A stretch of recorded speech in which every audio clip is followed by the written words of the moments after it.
Hello, this is Johnny B. Bad, 6661, John FK Page again. Well, we're going to have some fucked up weather tomorrow. As you can see, it's nice, calm, and tranquil right now, but in 24 hours, it is going to become a shit show.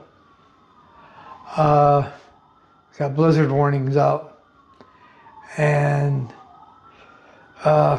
hate to put it to you this way, but airports are going to be canceling flights. And I don't know, you'll be able to see the temperature down below me here right now, but in location here or here or here or here or here, depending on what platform this is going on.